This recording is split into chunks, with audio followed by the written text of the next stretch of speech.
hey guys good morning একদম বিচনাৰ পৰা নহয় বাৰু এইটো মোৰ বেডিং বান্ধি আছোঁ আমি প্ৰায় 3 দিনমানৰ যাত্ৰা এটাত ওলাই আছোঁ তো সেইকাৰণে একদম ৰাতিপুৱাই মই বিচনাৰ পৰা উঠি পেলাই এই বেডিংটো আমি ৰেডি কৰি আছোঁ তো এতিয়া আমি প্ৰায় 9 মান বজাত ইয়াৰ পৰা ঘৰৰ পৰা ওলাম তো ফাৰ্ষ্ট যাম আমি বৰদোৱাৰ পৰা নেক্সট যাম আমি কাজিৰঙাৰ পৰা যাম আমি একদম মাজুলী তো ভিডিঅ'টো চাই থাকক মজা হ'ব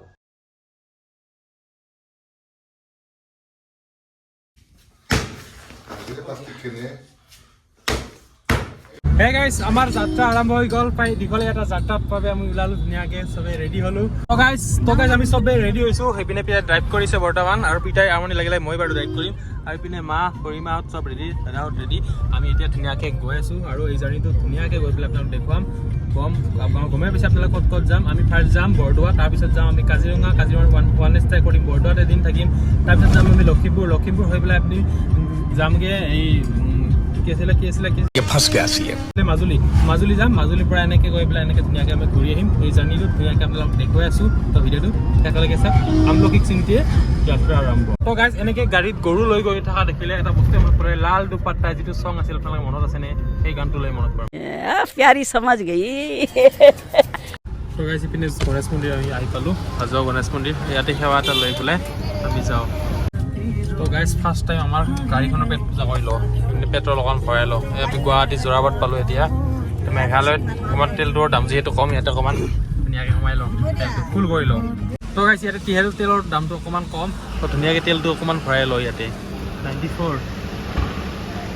আমি চবেই মাইনাছ কৰিলোঁ আৰু গাড়ীখন ধুনীয়াকৈ প্লাছ কৰি দিলোঁ হে গাইজ আহি আমি সোণাপুৰ পালোঁ আৰু সোণাপুৰত আমি ইয়াতে গাড়ীখন ৰখাইছোঁ ধুনীয়াকৈ ৰখাই মেলি আমি খাদ্য যিহেতু বনাই আনিছিলোঁ সেইপিনে মাহঁতে ৰেডি কৰিছে খাদ্য চাওক আমাৰ এয়া গৰম তৰকাৰী ঘৰতে বনাই আনিছিলোঁ এই ৰুটি আৰু ইপিনে এই আছিলে কণী আছিল কণী তো লগতে কণী আনিছোঁ তো ধুনীয়াকৈ এতিয়া খাওঁ হে বিদায় কেনেকুৱা আমাৰ এনেকৈ খোৱাৰ মজাই বেলেগ গাইজ চাওক আমাৰ আইটেমটো চাওক ৰুটি তৰকাৰী কণী লৈছোঁ তো মজাই বেলেগ এনেকৈ খোৱাটো কিন্তু জলকীয়াও আছে চব আছে মানে একদম দিয়ক মকাতে দিয়ক খুৰীমা একদম মজাই বেলেগ মানে সেয়া গাইজ চাহ লৈছোঁ চাওক আমি লাল চাহ বনাই আনিছোঁ এয়া চাহ লৈছোঁ আৰু পানী লাৰু এতিয়া খাইছে এইপিনে মস্তিয়ে বেলেগ তো গাইজ ধুনীয়াকৈ খাই মেলি ল'লোঁ এতিয়া আমাৰ জাৰ্ণি আকৌ ষ্টাৰ্ট তো এইবাৰ মই লৈছোঁ ড্ৰাইভিঙত পিনে পিতিয়া অকণমান ৰেষ্ট দিছোঁ এতিয়া আকৌ জাৰ্ণি ষ্টাৰ্ট হৈ গ'ল তো গাইজ আমি আহি পাই মেলি আমি গেষ্ট হাউচ এটা দুটা ৰুম ল'লোঁ গেষ্ট হাউচত এতিয়া মাহঁতক অলৰেডি থৈ আহিলোঁ মাহঁত তাত গ'ল আৰু এয়া সন্মুখত দেখা পাইছে আকাশী গংগা আৰু এও আছে আমাৰ ৰাজু দা ন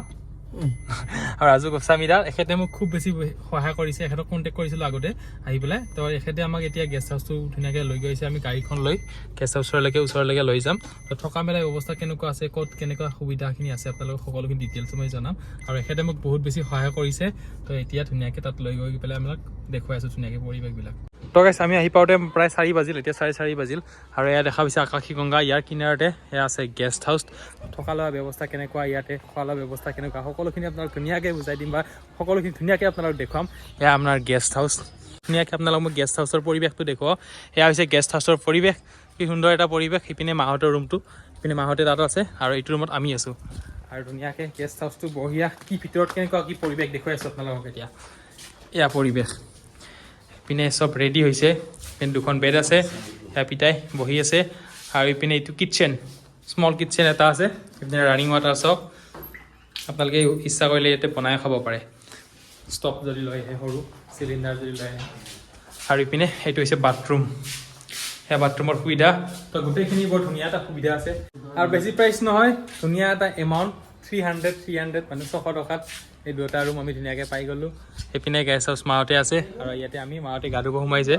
আৰু আমি এতিয়া ধুনীয়াকৈ ফ্ৰেছ হৈ পেলাই গা পানী ধুই পেলাই এতিয়া সত্ৰলৈকে যাম সত্ৰত দেখুৱাম আপোনালোকক আৰু ৰাতিপুৱা কালি কেনেকুৱা কি যিহেতু 14 প্ৰসংগ হয় ৰাতিপুৱা পৰিৱেশ দেখুৱাম আৰু খোৱা লোৱা কি অৱস্থা ক'ত কেনেকুৱা সকলোখিনি ডিটেইলছত আপোনালোকক জনাই আছোঁ A to Z তো আপোনালোকে ভিডিঅ'টো শেষলৈকে চাই থাকক আৰু বহুত ডাঙৰকৈ যাত্ৰী নিবাসটো বনাইছে যাত্ৰী নিবাসটো বহুত ডাঙৰকৈ বনাইছে সেইপিনে আছে আপোনালোকক দেখুৱাই আছোঁ তাত গৈ পেলাই আৰু ইমান ধুনীয়া লোকেশ্যনত তাত আছোঁ আমি মানে গেষ্ট হাউচটো বৰ ধুনীয়া এটা লোকেশ্যনত ইপিনে আকাশী গংগা পুখুৰীটো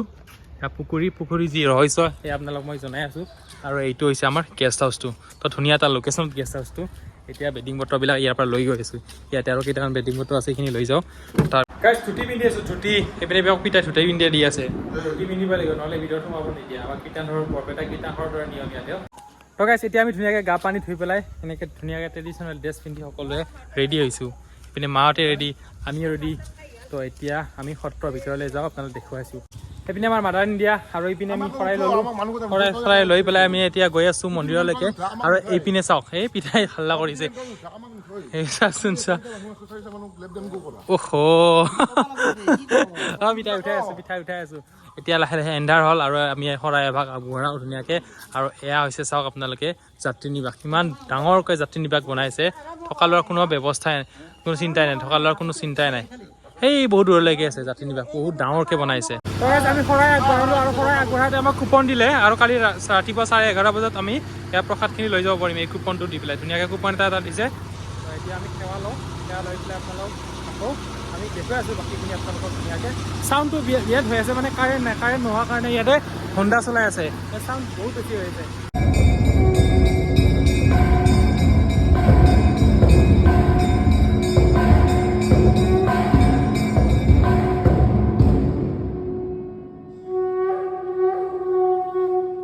তো বৰ্তমান আমি আছোঁ বটদ্ৰৱা থানৰ সত্ৰাধিকাৰ বাপৰ ওচৰত এয়া সত্ৰাধিকাৰ অম্লানজ্যোতি গোস্বামী বাপ আৰু এখেতৰ মুখেৰে অকণমান আপোনালোকক মই শুনাই আছোঁ বটদ্ৰৱা থানৰ বিষয়ে হয় নমস্কাৰ নমস্কাৰ বটদ্ৰৱা থানৰ বিষয়ে জানিবৰ কাৰণে এতিয়া আমি পুৰণি কথা উলিয়াব লাগিব যে গুৰুজনৰ জন্মস্থান হয় গুৰুজনৰ পবিত্ৰ জন্মস্থান এই বটদ্ৰৱা ইয়াতে গুৰুজনে প্ৰায় 85 বছৰ হয় 85 বছৰমান কাল ইয়াতে থাকিছিল দ্বিতীয়বাৰ তীৰ্থ ভ্ৰমণ কৰি আহি পেলাই তেওঁ ইয়াৰ পৰা বৰদোৱা চিৰবিদায় দি পেলাই গুচি যায় 65 বছৰৰ পাছত তেওঁ ইয়াৰ পৰা গুচি যোৱাৰ পাছত প্ৰায় 120 বছৰমান কাল এই বটদ্ৰৱা পৰিত্যক্ত হৈ থাকে কোনো জনপ্ৰাণী নাছিলে পিছত গুৰুৰ দ্বিতীয় নাতি চতুৰ্ভুজ ঠাকুৰৰ পত্নী আই কনকলতা আৰু তেওঁৰ পুষ্যপুত্ৰ দামোদৰ আতাৰ প্ৰচেষ্টাত আৰু বিভিন্নজনৰ সহায় সহযোগিতাৰ ফলত এই বটদ্ৰৱা পুনৰ উদ্ধাৰ হয় উদ্ধাৰ কৰি ইয়াত নামঘৰ সত্ৰ নামঘৰ প্ৰতিষ্ঠা কৰে তেতিয়াৰ পৰা বৰ্তমান পৰ্যন্ত সেই যেনেধৰণে গুৰুজনে দি থৈ গৈছিল যি চৈধ্য প্ৰসংগৰ যি প্ৰণালী পুৰুষোত্তম ঠাকুৰদেৱে মানে তৈয়াৰ কৰি থৈ গ'ল সেই তেনেধৰণে আজিলৈকে নিৰবিচ্ছিন্নভাৱে চলি আহি আছে অকণমান আপোনাৰ আমাৰ যিটো আপোনাৰ আকাশী গংগা পুখুৰীটো যে আছে তাৰ বিষয়ে অকণমান হয় আকাশী গংগা বুলি কওঁতে ইয়াতে এটা কথা ক'ব লাগিব যে এই আকাশী গংগাৰ লগতে আমাৰ বটদ্ৰৱা নামৰ উৎপত্তিৰ এটা যোগসূত্ৰ আছে যোগ এটা আছে সংযোগ এটা আছে যে এনেকুৱা কথা যেতিয়া চিহ্নযাত্ৰা ভাওনা হৈছিলে তেতিয়া ইয়াতে যি দৌল মন্দিৰ আছে দৌল মন্দিৰতে 7 দিন 7 ৰাতি সেই চিহ্নযাত্ৰা ভাওনাখন হৈছিলে সেই ভাওনা চাবলৈ আহি পেলাই এগৰাকী পুহাৰী মানে সেই মাছ বেচোতা মূৰতে মাছৰ পাচিটো লৈ বহি বহি ভাওনা চাই 7 দিন 7 ৰাতি কটাই দিলে ফলত কি হ'ল মাছবিলাক গেলি গ'ল মনৰ দুখত মাছ বিক্ৰী নহ'ল খোৱা বোৱা নাই একো নাই তেওঁ আহি পেলাই ইয়াতে এটি পুখুৰী আছিলে এজোপা বটগছৰ লগত পুখুৰী এটা আছিল আৰু সেই খাল এটা মানে সেই খালটো কোৱা হয় যে যেতিয়া বৰাহ গোসাঁই বৰাহ অৱতাৰ হৈছিলে তেতিয়া বৰাহে লেটি লোৱা এটি মানে খাল আৰু বৰাহ গোসাঁইৰ গাৰ নোম এডাল পৰি তাতে এজোপা বটগছ হৈছিল বুলি এইটো এটা মানে প্ৰবাদ আছে সেই খালটোতে আহি পেলাই পুহাৰীজনীয়ে মাছটো ধুই দিলে মাছখিনি ধুইছিল মানে ধুই পেলাই নিজেই লৈ যাব আৰু সেই বুলি মাছ ধুলে মাছটো ধুওঁতে মাছখিনি জীয়াই গ'ল কথাটো চাই পেলাই তাই মনৰ আনন্দতে আৰু বেলেগ একো নাভাবিলে আৰু তাই মাছ বেছি কৰি তাই গুচি গ'ল তাৰপিছত আমাৰ ইয়াতে সেই যি টেমিনীয়া জান টেম্বুৱনী জান এতিয়া বৰ্তমান গৈ পেলাই এটি পুখুৰী অংশহে আছে আমাৰ সন্মুখতে আছে তাতে তাৰ সিপাৰে এখন আছিলে নলচা গাঁও তাতে ব্ৰাহ্মণসকল আছিলে অলপ তাৰে সৰু ল'ৰা এটা মৃত্যু হোৱাৰ ফলত আমাৰ এটা ব্ৰাহ্মণ সম্প্ৰদায়ৰ এটা প্ৰথা আছে যে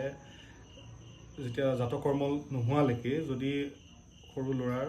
মৃত্যু হয় তেতিয়াহ'লে পুতি থয় হা হা সেই ল'ৰাটোকো তেনেকৈ পুতি থ'লে ফলত পোহাৰীজনীয়ে আঁতৰৰ পৰা দেখি থাকি পেলাই সকলোবিলাক যোৱাৰ পিছত এই মাটি গুচাই পেলাই ল'ৰাটো আনি পেলাই সেই খালটোত জুবুৰিয়াই দিয়াৰ ফলত ল'ৰাটো জীয়াই গ'ল আৰু তাই কাকো নকৈ সেই ল'ৰাটো নিজৰ লগতে লৈ পেলাই মানে মাছ বিক্ৰী কৰি ঘূৰি ফুৰিছিলে কথাবিলাক সকলোৱে দেখা পাই পেলাই তেতিয়া গুৰুজনৰ ওচৰত বিচাৰ দিলেহি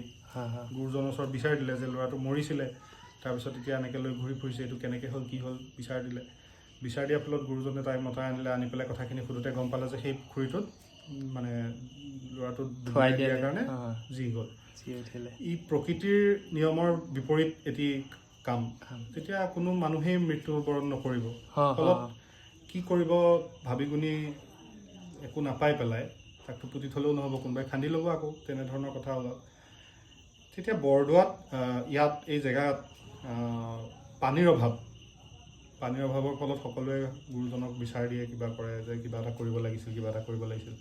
গুৰুজনেও এটি সুবিধা চাই পেলাই সেই সকলো ভকতক লৈ পেলাই নাম প্ৰসংগ কৰি থাকি তাৰ মাজতে নিজে উঠি গৈ যোগৰ বলত ধ্যানৰ দ্বাৰা আকাশৰ পৰা গংগা নমালে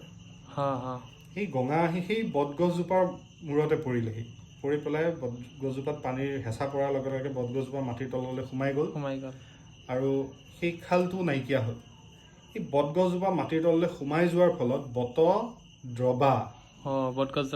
দ্ৰৱীভূত হ'ল সেই দিনাৰ পৰাই এই জেগাখিনিৰ পুৰণি নাম যি আলিপুখুৰী আছিল সেই আলিপুখুৰীৰ নামটো নাইকিয়া হৈ বটদ্ৰৱা নাম হ'ল তাৰ পৰা বটদ্ৰৱা নামটো উৎপত্তি হ'ল আৰু সেই মানে সেই গংগাও আহিল সেই যি অলৌকিক যি পুখুৰীটো আছিল সেইটোও নাইকিয়া হ'ল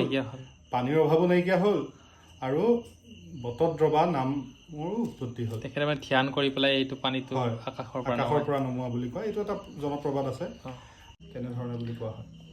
ঠিক আছে ধন্যবাদ আপোনাৰ পৰা বহু কথা জানিলোঁ আমাৰ দৰ্শকসকলে বহু কথা আপোনাৰ পৰা জানিলে আৰু এইখিনি আছিলে আপোনালোকক ধুনীয়াকৈ জনালোঁ আৰু আমাৰ বাপজনে আপোনালোকক ধুনীয়াকৈ গোটেই কথাখিনি সুন্দৰভাৱে জনাই দিলে তো আপোনালোকে জানি নিশ্চয় ভাল পালে তো গাইছ নৈশ আহাৰ আমি ওচৰতে এখন হোটেল আছে ইয়াতে খাই মেলি ল'লোঁ উঠিম আহাৰ বুলি পেলাই এতিয়া হোটেলত খাই মেলি ল'লোঁ এতিয়া আকৌ ৰুমত যাওঁ মানে গেষ্ট হাউচত ইয়াৰ দোকানবিলাক সোনকালে বন্ধ হয় চাওক চব পিনে বন্ধ হৈছে এইখন আমি ইয়াতে অৰ্ডাৰ দিছিলোঁ খোৱাৰ কাৰণে সেইটো কাৰণে তেওঁলোকে ৰাখি থৈছিলে এতিয়া 8 বাজিল 8 বজাতে সকলো বন্ধ চাওক 8 বাজিল তো গাইছ এয়া হৈছে নৈশ পৰিৱেশ সেয়া যাত্ৰী নিবাসৰ পৰিৱেশ চাওক কি ধুনীয়া এটা পৰিৱেশ আৰু আমি খাই মেলি আহিলোঁ তাৰ ওচৰতে দোকান আছে কিন্তু দোকানবিলাক অলপ সোনকালে বন্ধ কৰে মানে একদম সোনকালে বন্ধ কৰে প্ৰায় 8 বজাতে চব দোকানবিলাক বন্ধ কৰি দিয়ে আমাক সেইকাৰণে সোনকালে ভাত খাব দিলে তো এতিয়া বাজিল 8 এয়া চাওক 8 বাজিল 8 বাজি 6 মিনিট হ'ল আৰু এতিয়া আমি ভাত পানী খাই হোটেলৰ পৰা ওলাই আহিলোঁ নিৰামিষ আহাৰ ধুনীয়াকৈ গ্ৰহণ কৰিলোঁ ওচৰতে হোটেল আছে আপোনালোকে যদি আহে কেতিয়াবা যদি আহে অৰ্ডাৰটো দি থ'লেহে ভাত পাব নহয় কিন্তু নাপাব সোনকালে দোকানবিলাক বন্ধ কৰি দিয়ে আৰু তেখেতে আমাক সত্ৰাধিকাৰ যিজন খুৰা তেখেতে ৰাজু গোস্বামী তেখেতে আমাক যথেষ্টখিনি হেল্প কৰিছে আপোনালোকক কেতিয়াবা যদি আহে তেওঁৰ দোকান ওচৰতে আছে এইখিনিত দোকানখন তেখেতৰ ৰাজু গোস্বামী বুলি ক'লে সুধি দিব তেখেতে বহুত বেছি হেল্পফুল মানুহ ধুনীয়াকৈ হেল্প কৰি দিব আপোনালোককো তো এনেধৰণে আমি আহি পেলাই এতিয়া মাহঁতে ইয়াতে খাই মেলি বহিছে ইয়াত যিবিলাক যাত্ৰী নিবাস আছে যাত্ৰী নিবাসৰ তলতে মাহঁতে বহি পেলাই অলপ লেকচাৰ মাৰি আছে আৰু ইমান ডাঙৰকৈ বনাইছে যাত্ৰী নিবাসটো কিমান হেজাৰ মানুহ ধৰিব চাওক সেয়া পৰিৱেশ কালি দিনত বাৰু যাত্ৰী নিবাসৰ ভিতৰৰ পৰিৱেশটো আপোনালোক দেখুৱাম এতিয়া ৰাতিৰ এই পৰিৱেশটো মই দেখুৱালোঁ ধুনীয়াকৈ এতিয়া আহি পেলাই ধুনীয়াকৈ আপোনালোকে থাকিব পাৰিব থকালৈ ব্যৱস্থা ধুনীয়া আছে আৰু একদম বিচনা পাতি ৰেডি হৈ আছে মানে বিচনা যোৱাকালি নেকি আহিছে তেওঁলোকে ক'লে তো এসপ্তাহৰ ভিতৰত হয়তো সকলোখিনি মানে বেড ইয়াতে লগা হৈ যাব আপোনালোকে নেক্সট মানে 10 দিন 15 দিন পিছত যদি আহে ইয়াতে ধুনীয়াকৈ থাকিব পাৰিব আৰামত আমি এতিয়া আছোঁ গেষ্ট হাউচত এইপিনে আমাৰ গেষ্ট হাউচটো তাত ধুনীয়াকৈ গেষ্ট হাউচ আছে 3টা 4টামান ৰুম আছে তাতে আমি 2টা ৰুম লৈছোঁ লৈ পেলাই ধুনীয়াকৈ আছোঁ আৰু আহি পেলাই বিৰাট ভাল লাগিছে সকলোৰ পৰা ইমান হেল্পফুল মানুহখিনি বহুত বেছি হেল্প পাইছোঁ তো আজি আমি ইয়াতে থাকি পেলাই নেক্সট অহাকালি যাম আমি অহাকালি ৰাতিপুৱা পৰিৱেশ আমাৰ কীটনাশৰ আপোনালোক ভালকৈ দেখুওৱা হোৱা নাই ভালকৈ ৰাতিপুৱা গোটেই পৰিৱেশটো আমৰা ধুনীয়াকৈ দেখুৱাম আৰু ক'ত কি বস্তু আছে গোটেইখিনি গুৰুজনাৰ ক'ত কি বস্তু আছে পদশিলা আছে গোটেইখিনি দেখুৱাম দেখুৱাই মেলি আমি ইয়াৰ পৰা ৰাওনা হ'ম মহামৃত্যুঞ্জয় মন্দিৰ তাৰ পৰা যাম আমি কাজিৰঙা 1 নাইট ষ্টে কৰিম তাতে থাকিম এদিন তাৰ পৰা আমি একদম ৰাওনা হ'ম মাজুলী পৰিৱেশ দেখুৱাম লখিমপুৰ হৈ পেলাই মাজুলী যাম একদম ধুনীয়াকৈ ভিডিঅ'বিলাক চাই থাকিব ষ্টেপ বাই ষ্টেপ মানে পাৰ্ট বাই পাৰ্ট আপোনালোকে ভিডিঅ'বিলাক মই দি থাকিম তো গাইজ এতিয়া বাজিছে 8 যিহেতু 8 বাজিল আমি ধুনীয়াকৈ ইয়াতে চবে বহি আছোঁ এনেকৈ বহি মেলি মই ভিডিঅ'টো ধুনীয়াকৈ এডিট কৰি হৈ মেলি তাত যাম ধুনীয়া ব্যৱস্থা এয়া চাওক পৰিৱেশ তো মজা লাগিছে গাইজ আপোনালোকে আহিব এই মজাটো ল'ব সত্ৰত থকা মজাই বেলেগ কবিতাই কি এনেকুৱা কিবা এটা কোৱা মজা बात तो सही है दौड़ना तो पड़ता है এই মা কিবা কোৱা বঢ়িয়া বঢ়িয়া লাগিছে ন তো গাইজ এতিয়া আমি ধুনীয়াকৈ শুই যাওঁ আৰু দুখন বেড আছিল দুখন বেড আমি এটা কৰি লৈছোঁ এটা কৰিলে ধুনীয়াকৈ শুই যাওঁ এতিয়া তো গাইজ গুড নাইট অহাকালি মৰ্ণিং আকৌ এটা নতুন ব্লগৰ সৈতে আপোনালোকক সুন্দৰকৈ লগ পাম গুড নাইট